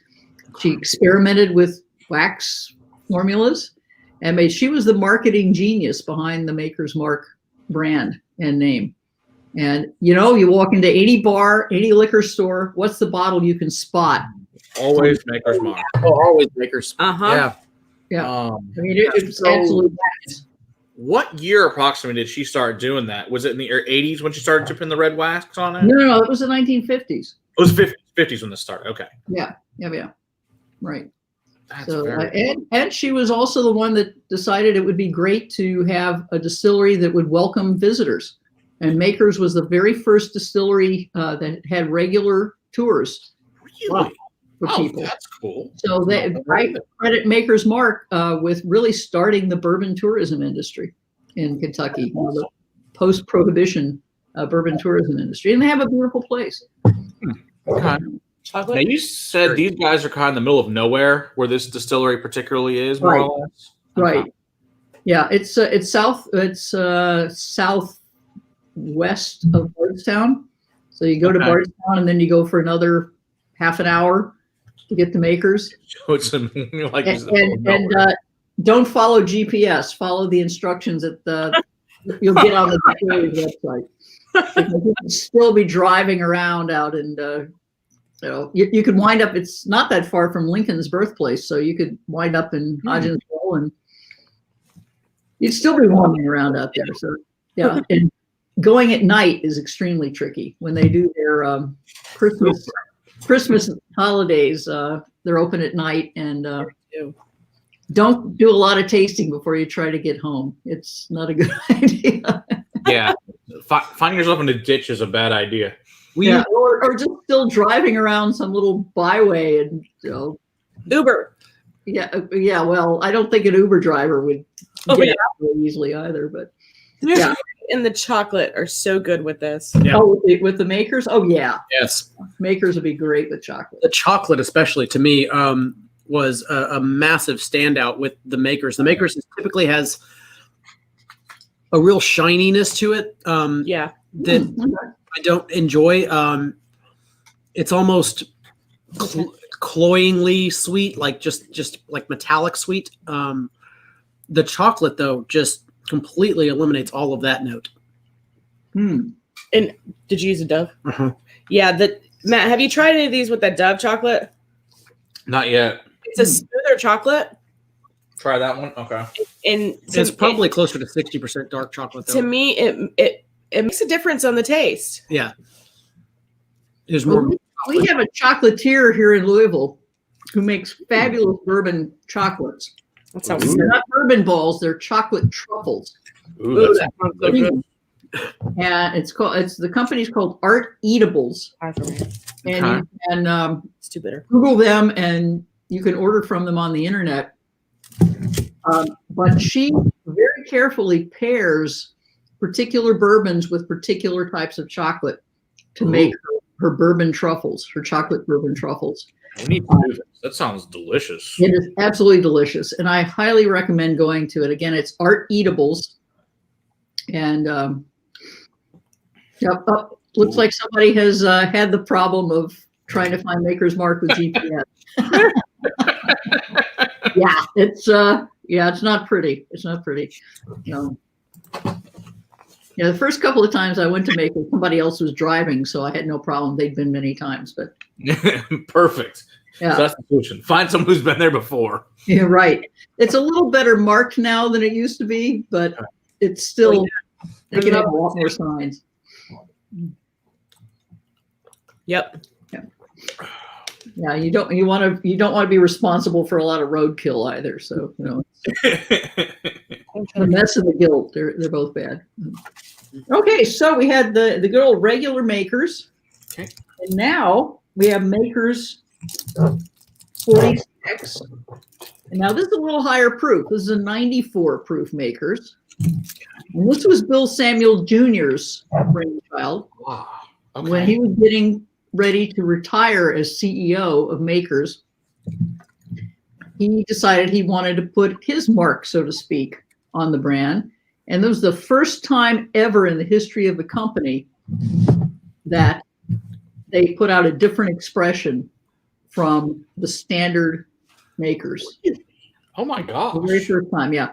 Because when he inherited the company from his father, Bill Sr., Bill Sr. told him, don't screw it up, but he didn't say screw. Okay. We can say those words in this channel. His big advice. You've got something here that's really good, so don't screw it up. Right. So anyway, so Bill Jr. was pretty good about that until he was getting ready to hand over to his son, Rob, and he thought he needed a little something else to do this. So interesting. Now the nose on this, and this is a finished bourbon in a very different method. Okay. What happens here is that Bill, you sort of partnered with Independent Stave at Big Cooperage, and they decided they wanted to put some extra staves in a barrel after the initial aging to give it a little finishing. And so he tried a variety of toasting finishes, toasting and charring, different levels of these. And the stave that the cooperage had labeled Stave 46 was the one that Bill liked. It wasn't the 47th try, but it was the one that was labeled Stave. That's why it's called 46. That's why it's called 46. Okay. I did not know that. So I think it brings out some more wood. Yeah, I smelled it and I automatically thought pecan. Let's try it with pecan. This one will also be really nice with the chocolate. Mm-hmm. And the How cherry. long has 46 been out for? Oh boy. Close to 10 years now, I think. Okay. Yeah. And I think this might be an original bottle of it then, because this is only this is the only bottle I ever bought of it. I also have a cash strength version as well downstairs. Yeah. Might be 8, but I'd have to go back and look. Wow. Yeah, I think probably closer to 10. The fascinating thing is that they use the same method now for the Maker's private selections. Okay, that makes sense. They have a very different program, where you go to make and I've done a lot of private barrel selections for retailers, for restaurants, for bourbon clubs. And most of the time when you do a private barrel selection, you go to the distillery, you taste several different barrels, and you pick the one that you like the best.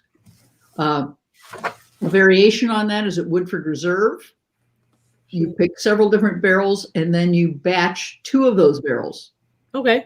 Sort of the smallest batch bourbon, 2 barrels, right? Okay. Interesting. When you go to Makers, they give you, let's see if I can find this. Yes. Okay. They have 5 different kinds of staves that have, this is the one called Mocha. You have a whole log book that you have to use to follow along in this. Oh, nice. So they have 5 different staves that have been toasted. For instance, this one, the Roasted French Mocha, which is a French oak stave, okay? They say it has some char and some maple and some cacao. It's cooked, it's toasted, it's cooked in a cooked high in a convection oven. Okay. So interesting. That's the deal there. For the toasted French spice, they use French oak, and it has some smoke and spice, and it's high and low in a toasted high and low in a convection oven. They do these different toast variations. So they have 5 different variations on their toasting. And then you pick 10 staves in any combination. You could have 5, you could have 10 of all the same or 2 of each. They're a combination of 1,001 different combinations you can do of the staves. Wow. Jesus. And and then they're finished. It's basically they take the staves, which have holes in the end, and they put them on a giant steel ring, looks like a giant key ring, wooden keys, and that is suspended in the barrel, and it's put in their special cellar, which is 50 degrees Fahrenheit, so that you're not pulling out the char flavors from the original barrel. You're just getting some of those toasted flavors from those extra staves. They leave that in there for several more weeks and give you character. So, and what they do is they line up the different, the makers that only has one of these staves in it. So you taste the different characteristics and then you start putting them together and creating your blend. Creating your very own special. That sounds Cool. fun. Yes. Yeah, it's probably the most complicated. I mean, you can go to Four Roses and taste 10 different barrels of each of the 10 different recipes. Right. It's pretty wonderful. But doing this, playing around with the flavors you get from the different toasting and the staves, you can spend a very long time at Makers, or I go down with colleagues that are like Mike Beach and Carla Carlton, and the 3 of us will do it, and we're done in a couple of hours as opposed to a day. Most of the day to do that, because it's pretty involved, but it's fascinating, and it's a really interesting process. But the what do you think of the 46? I really like it. I think 46 is fantastic. Yeah. 46 is, I like the 46. A long time. Yeah. I haven't I either. The had it last a long time as well, and I think when it first came out, I thought it was kind of bitter. I'm not getting that now. No, it's just quite good. I think their cellar, which is carved into the living limestone in a hillside at the distillery, I think their cellar has made a real big difference, because all the 46 and all the private selections get their secondary aging in that cellar. In that cellar, which again is consistent 50 degrees. Mm-hmm. It's not temperature controlled. That's what it is inside that hillside. that's How cool. long does the second stave sitting there for? It depends. It's weeks. It's not months. Yeah. So maybe 4 to 6 weeks. Okay. It's amazing what difference that makes in just a few weeks. Well, and it sort of gets back to that process of probably the biggest single influence in bourbon is the wood. Right. The mash bill, that's the recipe. That's pretty straightforward. The distillation process and your yeast strain, that's the science, But the wood is a huge variable. And, all those oak trees, they're different oak trees. Oak trees are individuals. This is the biology professor coming out to me now, right? So the variation in all populations, thank you, Charles Darwin, and, just have individual oak trees, and you probably have staves from a whole bunch of different trees that are going into the barrel. So that variation could be stunning. I remember doing a barrel selection at Old Forester a few years ago, and we tasted 3 barrels. They were filled the same day from the same distillate, the same distillery run. They were put in the warehouse side by side, and they pulled them for our tasting the same time. And they were 3 distinctively different bourbons. Wow. That's wild. We chose the one that tasted like bacon, because why wouldn't you? Of course. Right. Sounds great. Well, yeah. Yeah, why would you? But I think that to me, that was one of the most dramatic illustrations of how very, very important the wood is. And I think a lot of, everybody knows about the master distillers, And a lot of people know about the master tasters, but there are masters of maturation at the distilleries, people who are in charge of the wood and the barrels and making sure that, they have the quality of the oak that they want. Yep. So I think it's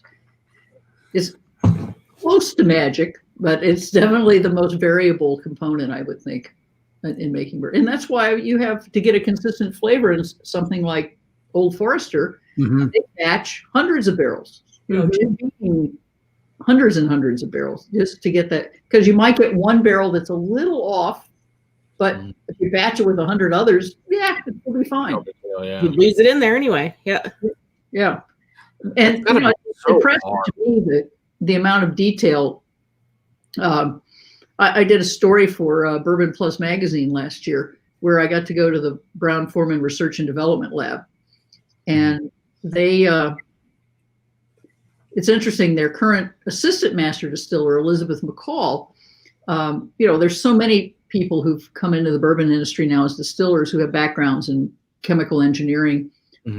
Elizabeth has master's degree in psychology, and she was hired to help run the tasting panels because she had experience in developing experiments with human subjects. So she could put together the protocols for people to do the tasting and do the tasting notes for the uniformity from, say, the sample Old Forester, what you want it to taste like, to, okay, how do you set up, the tasting protocols for the people who are going to be putting this into the computer. That's awesome. It's really interesting. And, Brown-Forman, they not only are tasting every single barrel and figuring out the batching, but they'll go out and buy back bottles off the liquor store shelves to take back into the lab to retest to make sure they're tasting like Old Forester.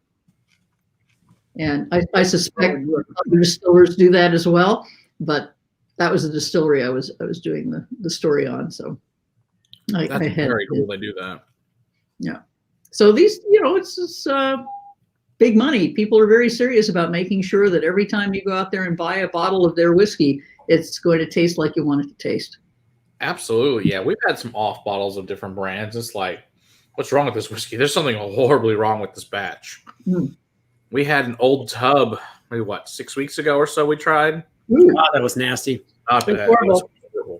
It tasted like licking the floor of a farm, like a petting zoo.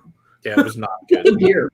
Yeah. I changed the title from bottled beyond barnyard, isn't it? Barnyard is a good note sometimes, but this was not a good note. Yeah. This is the bad side of barnyard. I actually changed the title from Bottled and Bond to Bottled and Barn. Ooh. Yeah. Of our video, it was bad. Yeah, it's just had to be one of the worst batches ever. And we're not the only. We've had multiple bottles from that batch, and everybody said that batch was just bad. Oh wow, that's strange. Which is even Adam had a bottle from that batch, and same thing is like it's one of the worst things we've ever tasted. It is awful. Ooh, yeah, because I know Beam has a huge R&D facility. Right. It's like, what did you do? Why did you release this batch? You should just put this down the drain. It's terrible. Wow. Well, I mean, that may be one of the worst things I've ever tasted. It wasn't just ours, though. I remember seeing somebody else post something. Just bad batch out there. Yeah. Because I've tried other ones since that I've tried with other people, and theirs was significantly better. Okay. So, yeah, you're going to have to share that with us because I would like a redemption of that, please. Yes, Steve A. sent us some, and then Ashley Campbell sent us some. Okay, cool. Awesome, both of you. I will give you those so you can try them both. Okay. So I think earlier we had a question about MGP. Yeah. Yes, let's get back to the MGP. It's and of course, actually, Angel's Envy's rye comes from MGP. Okay. But not the bourbon, because of course it says Kentucky Straight Bourbon Whiskey on there, and they can't call it that. It's Indiana. Indiana. Yeah. That is definitely a no-no. No. But I think MGP makes really fine whiskey. Well, they make absolutely. a lot of it. A lot of people use it to source their whiskey. Obviously, Bullet for years. Well, still their rye comes from MGP. Right. But Dickel's rye comes from MGP. Mm-hmm. Yeah. Well, and here's how you can tell. Mostly, Okay. When Mike and I were doing the tastings for the American Whiskey Tasting Notebook, and we tasted a lot of ryes. When I went back and I was typing up notes, almost without fail, if we had an MGP sourced rye, there was a distinct minty note in it. And if you think about Bullet, I think there's a real mint note to that rye. And that happens with a lot of other ryes from MGP. I will tell you an exception that I found to that, and this happened to have to do with a secondary barrel. And I would have brought this up tonight, except it's a rye that is only available in Kentucky right now because it's very limited. It's called Buzzard's Roost. And it was just released last year. But Jason Bronner, who is the owner of Bourbon's Bistro here in Louisville, is behind the brand. He and a couple of partners, business partners. And Jason has a fabulous palate. In fact, he'd make a great guest on your show. He has a lot of vintage whiskeys. He can talk about those and some of that history. I'm afraid, you'd have all these vicarious tastings while he's tasting these great whiskeys from pre-prohibition and onwards. Yeah, I know. But he's a great guy. And he does have a wonderful palate. And what his company does is they source their rye from MGP.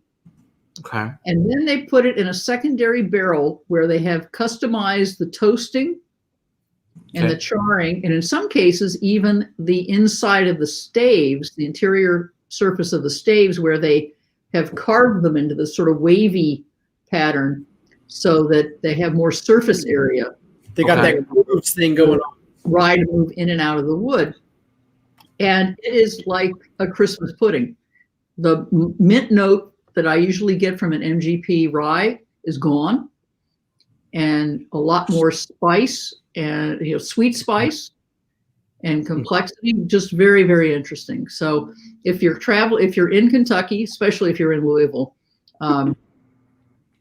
look for Buzzard's Roost. He does a small batch and a single barrel, and he has a toasted barrel version coming out in October. Ooh. We might have to send you a care package because I think you need to try Balcones rye. I think I've had Balcones rye. Okay. I'm pretty sure I have. They've been very good about sending me samples, actually. Yeah. That one has no mint, no dill, and all chocolate. Yeah. Yeah. It's really, really different. Yeah. I usually find younger ryes typically lean towards a dill note for me. Dill pickle. Older ryes typically lean towards a mint note. So, or at least that's the way I've always described it. Is it maybe that I've just had a lot of MGP rye? Yeah, and that could be it. Yeah, because there's a lot of it out there. There is. And a lot of it's mislabeled. And a lot of it, was mislabeled intentionally for a long time. I remember, what was it, Templeton and there was another one. It was Templeton and I want to say one other that went through a big old lawsuit because they weren't labeling. Yeah, Templeton in Iowa because they had not disclosed they were sourcing their rye. Correct. Yeah. Right. So, yeah, but most people are more transparent now about. Yeah, thank God. Thank goodness. Thank goodness, we like that. The thing about this rye, there's no disgrace in sourcing, but there is a disgrace in hiding it. So yes, that's our thoughts as well. Trying to pass it off as something else. Right. This rye, ever since the first time I've had it, I've always got waffles and maple syrup. Okay. And a slight minty background. Okay. I don't get that on any other MGP ryes that I've had. Okay. Well, I was just struck by it because, we were tasting a lot of ryes over several months. And when I went back and typed up our handwritten notes, I kept typing in mint. I thought, oh, wait a minute, there's a pattern here somewhere. And it turned out to be MGP Interesting. So, Very Yeah, interesting. it has a minty finish for me, but Mhm. right on the front, I get that sweetness of like waffles in syrup. Mhm. Like oh, interesting. Okay. Yeah. Okay. it, So it- I have a science question here. This is Yes. cool. So, she wants to know: have you talked about preserving the wood types used? Is there a lot going into understanding why certain yeast strains lead to certain flavors and preserving, creating strains? Right. Okay. That's actually almost two different questions because Yeah. the wood is going to be very distinct from the yeast. Right. The wood is almost always oak. Wood. You know, and there's reasons for that. I mean, in white oak, it's Quercus alba. It's because it's porous, but it's not leaky. Okay. Mhm. Also, and it really absorbs the bourbon and rye, or cognac or other spirits, Cabernet Sauvignon. So oak, you're playing around with that wood by how long you air dry it outdoors, the toasting, which releases some of the vanillins in the wood sugar, of course, and where you get that vanilla characteristic and for bourbon. There is just the wood science is pretty complicated, which again is why they are masters of maturation. Yeast is a whole nother deal. And again, I'm talking about those aromatic compounds called esters. And if you get an ester that smells like banana, it's because it's the same compound in that yeast is giving off in fermentation as when you smell a banana. Again, I'm back to the biologist here. All organisms have a common ancestor, and actually evolution is pretty highly conservative. If molecules are working, they get conserved as species keep coming online, And so, for instance, in the fermentation, important to fermentation, why we have malted barley in whiskeys is actually Scotch. It's all barley, and a good part of it, different proportions of it are malted. Well, it's because that sprouting of the barley releases an enzyme called amylase, and that enzyme called amylase breaks apart starches into sugars, and the sugars are what the yeast can turn into alcohol. Now, you take a little piece of bread, take a little piece of white bread, put it in your mouth, let it sit there for a while. That's enzyme amylase in your saliva starts to break down the starch in the bread, and it starts to taste sweet. This is why babies have such rotten table manners, because you give them some cereal and they let it sit in their mouth because it's going to start tasting sweet, and it starts dribbling out of their mouths, and children anyway. So that amylase is an enzyme that has been preserved through evolution. Yeast have it, mammals have it, wild organisms have it. And so those different esters, the aromatics, a rose smells like a rose because of the particular rose ester. So if you're picking up honeysuckle in a whiskey, which I often do, that's apple. We talk about the fruits, apple and pear and banana and orange. Those molecules are, they've been around a long time, and they're shared around through a bunch of organisms. So Science. I love it. Yeah. I love it. It's science. We got about another 10 minutes or so before we're going to be signing off. So if you have your questions for Susan, please don't hesitate to go ahead and throw them into the comment section below so that we can make sure we answer those before we get off of the stream tonight. Otherwise, we'll just sit here and keep drinking, So Well, that's fair. You can stay on, young lady. I can stay on as long as you'd like to. Oh, yeah. I'm more than happy to This stay old on. lady has got to get off to go to work in the morning. What did you call me? She's the young lady. You're the old lady. You see how that switches? Hey, you're the one who has to live with me, so. That's right. That's your problem, Will. Yeah, Not I'm my in the problem. Eastern time zone, so I'll be ready to pack up here in a little bit. But I get up for work for 6 o'clock in the morning, and I worked a 10.5-hour shift today. yeah, I'm hanging in there. yeah. Oh, gracious. Yep. So we know that yeast genome well, knew it before the human genome. Seems like we could know which genes lead to metabolic pathways to lead to which aromatic compounds made. Man, we're really going to the deep dive of science now. Absolutely great point. Yeah. Yeast has been a great experimental tool in genetics for a very long time. And obviously it's a simpler genome than the human genome. So I think looking at tracing all those metabolic pathways through various organisms, there's so many different ways of trying to figure out evolutionary trees and timelines, and certainly looking at the metabolic pathways is an excellent way to go about it. You got the next one, Matt? Yeah, I got it. All right. So she also wants to know, do you know any good science books on whiskey? Yes. There's one called Proof. Okay. EROOF. Hold on a second. I may have it right behind me. Even better. She's got a copy of it. I don't have Proof, but I have another one. Yeah, I keep my most of my whiskey shelf right here by the desk. So yeah, there you go. And I recommend.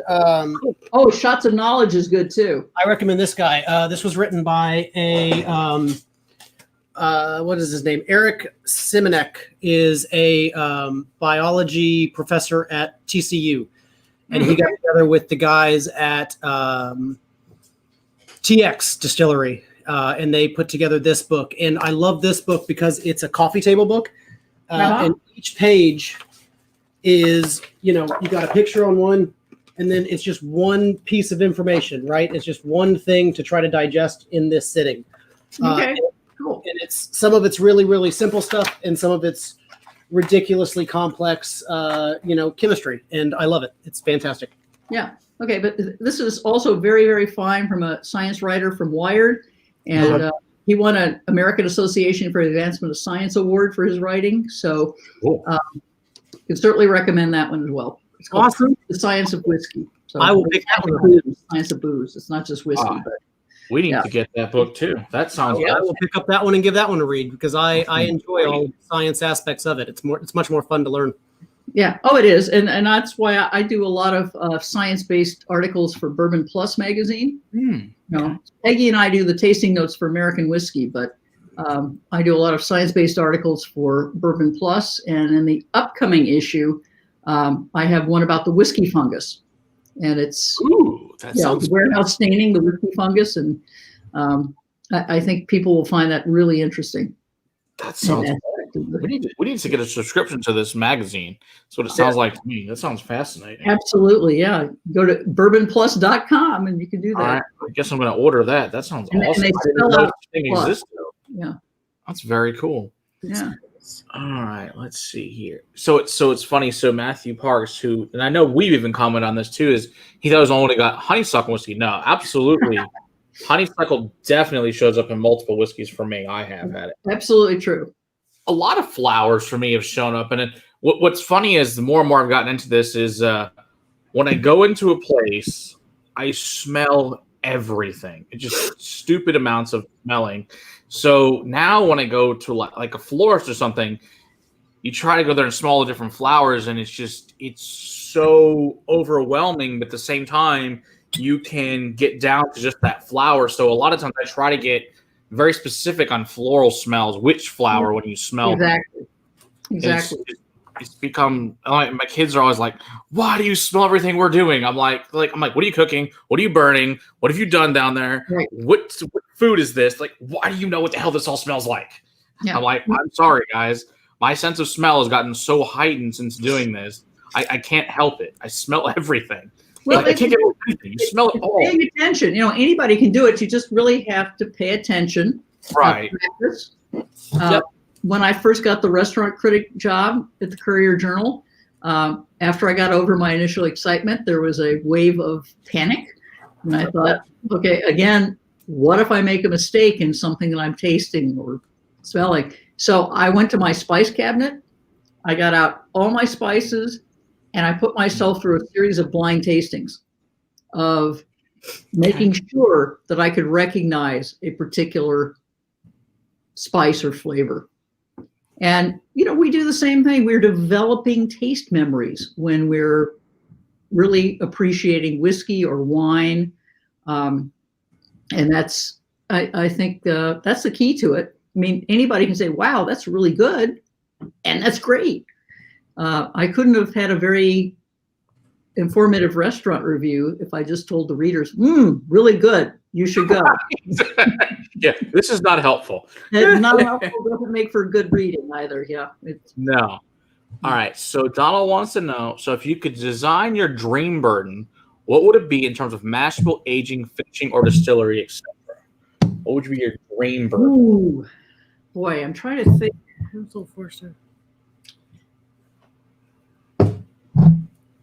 I would say I always think I like I'm always interested when I do a barrel selection at Four Roses that I think I'm going to like the E mash bill, which is the higher corn. Okay. But I almost always choose one of the B mash bill, which is a higher rye. That's funny. But I also really tend to like the fruitier, more aromatic, with a good bit of baking spice, but a really nice dry, long finish in my bourbon. Delicious. Nice. So yeah, and there's some people who tend toward the drier bourbons, the more herbal bourbons, and I tend to like the baking spice. Though, yeah, and sometimes I've had some that are just like cinnamon red hots. I think, well, that's pretty good because I happen to like cinnamon red hots. Yeah. Big red. Yeah. But no, I'm going to leave that to the master distillers. I'm just a professional taster, so they can. That works. If people pay me to drink bourbons, and I'm good with that. That sounds terrible thing to have to do. Terrible. I know. It's Seriously. I have a question that I like to ask everybody that's either in the industry or has been in the industry. If I could give you a magic wand and I told you that you are now in charge of fixing all of the liquor laws in the USA, you have a magic wand. Everybody's going to do exactly what you say is going to happen. What are you doing? I'm going to put age statements and mash bills on all of the labels. Totally. And I'm going to make it legal to ship whiskey around the country wherever it needs to go. Absolutely. These are all the good things. Totally agree. Awesome, Susan. Yeah. That's I pretty really wish that, DSP should be on every single bottle, where it came from, what distillery, where it bottled, all that stuff should be on the bottle. It's crazy. It's not a requirement. And Lou Bryson, the wonderful Lou Bryson, who's a fabulous whiskey writer, he says, well, he doesn't really care because all he cares about is, does it taste good? And I can appreciate that too. Yeah, but absolutely. I just want to know. And I think that's one reason that bourbons have become so popular is that people want to know where their food comes from. And if they can visit the distilleries, if they can see the process. Definitely. And that gives it an authenticity that consumers really appreciate. Absolutely. Yeah. See, Eric's got a question is, where do the spice notes come from in bourbon? Different places. Yeah. A little bit of those aromatics from the yeast, mostly from the wood. I was going to say Heat and wood, right? Yeah. I mean, cinnamon is an ester. That note you get of cinnamon is an ester. Okay. But most of the spice notes will come from the toasting and charring, well, mostly the toasting of the wood. And that's where those come from. Yeah. Very, very cool. So if anybody else has any other questions, let us know. And then I'd like you just to touch on your books real quick. And so if anybody does want to pick this up, we have the link to the publisher in the description or Amazon. Don't buy it. Yeah, talk a little bit about what's in the book, what they can expect, and all that stuff if they want to pick this book up next couple of days. Okay. Yeah. Also, my updated version of Kentucky Bourbon Country, the Essential Travel Guide, is coming out in October. Will be the 3rd edition, so it's been completely updated. If you're planning a trip to Kentucky, or even if you want to travel to Kentucky vicariously, get that. That's also from the University Press of Kentucky. My tasting notebooks come from Acclaim Press, which is the publisher. But if you look at Amazon and just put my name in, you'll see I think I have 7 books on. I know orders at least these 3 so far, and I'm sure I'll be ordering the rest when I finish these. Okay, fair enough. So far has been great. So I'm thoroughly impressed. What I like about your these tasting books is one of my favorite things. There's no silly scores. There's just what you think. Scores. I really appreciate, because to me personally, numbers don't mean anything. It's just when everything is an 80 or a 90. It doesn't mean anything. But what you tell me your notes are, that means a lot to me. So I appreciate not having a number in there. Well, and I'm also very proud of the index. Which, the index. Yeah. It's fully indexed not only alphabetically but by proof and price and style. So if you wanted to go to let's compare 90 proof bourbons. Let's compare bottled and bond bourbons.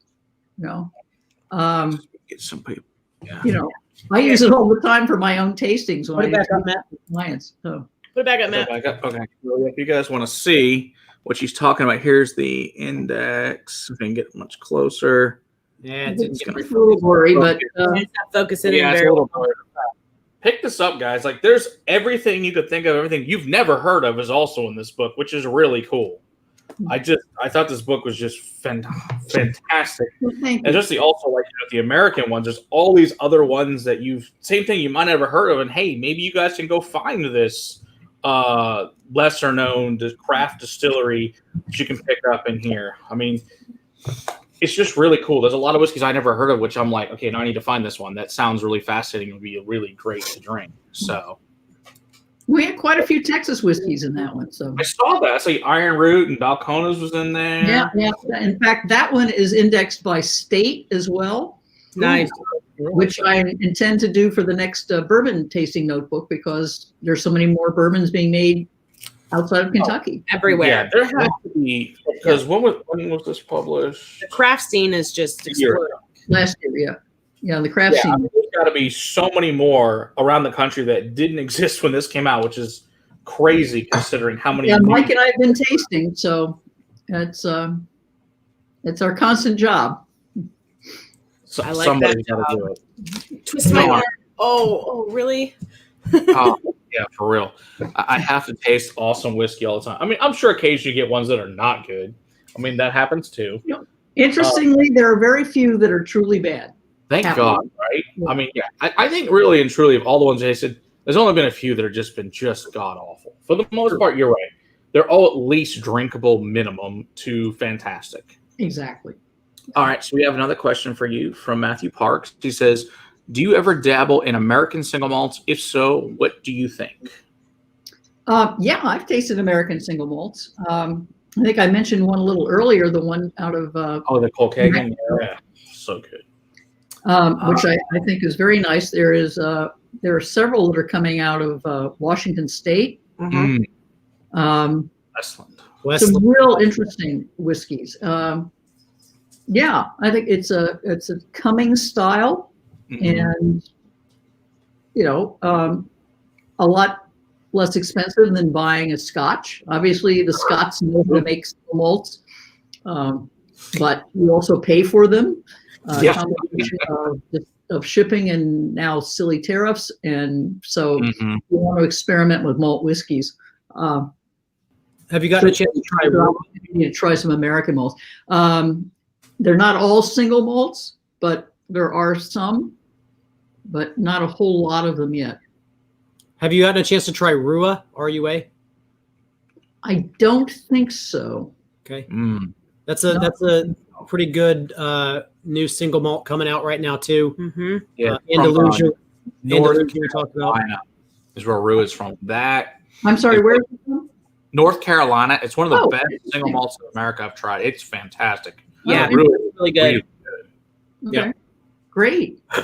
Now, I have a friend who travels in North Carolina regularly. I'll get her to pick a Yeah, bottle. they need to bring you a bottle. It is really good. Whiskey Yep. Mule. Yep. Well, Susan, This right here pretty much says it all. Yep. Well, thank you very much, Donald. Agreed. I am for hire, and I do charge serious money for it usually, but Matt's a friend of a friend, so here we are, right? We I really appreciate it. We really appreciate appreciate you being here. you being here. Yes. It's been a pleasure. It's always fun to taste whiskey with people, and especially people who are keenly interested in it, love it, and really enjoyed it. Thank you. Put together some interesting single malts and some Texas whiskeys for you that you haven't had, and that way you can try some of the other cool stuff coming out. And then I'll probably, if you want to contact distilleries, I got a lot of contacts there too. We can get you some personal stuff from them as well. So Yep. That sounds great. You definitely need to try all of the whiskey. Oh yeah. Get them added to the book. Oh, yeah. For sure. Well, I do have regular drop-offs from FedEx that have bottles in the box. Oh, you're like, there's another whiskey on my A lot front of porch. adult Terrible. signature shipments, yeah. Oh, yeah. I mean, Unfortunately, that must be rough to just, So yeah, we had one, unfortunately, that came living the life. Friday. That bottle popped and it's empty. So I'm like, Ooh. oh, Oh, what a shame. I'm so sad. It came from a Kinda distillery like- in Maryland called Tobacco Barn. So a fan sent it to us. So I'm going to see if I can contact this. So say, hey, a fan sent us a bottle. Unfortunately, with this Texas heat, it also popped, and it's the box smelled great. I don't know what the whiskey tastes Well, like. fine, yeah. So it came in kind of like It's, the night. Yeah. Unfortunately, if you Like look at the box, you get that cardboard note, and that's no good. So, yeah, it's like the bubble wrap had the nice sense of the smell of it. Smelled great. The bubble wrap did, but the bourbon, unfortunately, itself is completely empty. I'm like, well, that's not going to work. Nope. So, Oh, All right. Well, thank you very much for sharing, Susan. Again, thanks for having me on. I really appreciate it. this was awesome. Matt, what do we got coming out tomorrow? Tomorrow will be the Cavalon we borrowed from our buddy Brian over at X Barbecue. It's an ex-bourbon cask, and it is fantastic. So, yeah, they'll be coming out tomorrow morning. Good. And later this week, I think we'll probably be doing the Balcones High Plains, which is the Texas single malt that's only malted barley from Texas, which is very cool stuff. So That's good stuff too. it's so good. I'm having good memories of Wednesday when That's we right. recorded It was those. a good week. Everything except for that Kirkland bourbon, which is not so great. Yeah, that was not Sorry, good. Eric. That is the It was peak. not a winner. But All we right. did the donation. Thank you so much. Thank you, Thank Susan. you. Stick around. Stay right where you are. We'll cut off. We'll Bye, talk everybody. So Have a good cheers, evening. everybody. We'll see you guys next week. Hanging out. Labor Day next week, so it's going to be a fun hangout. And then the week after that, we'll have Nancy Fraley here, which will be fantastic. Oh, Nancy's the best. Oh, she is. She's awesome. So We're cheers, super everyone. We'll excited see you to guys next hang week. out with her. Yeah, I'm gonna totally fangirl. Oh, totally.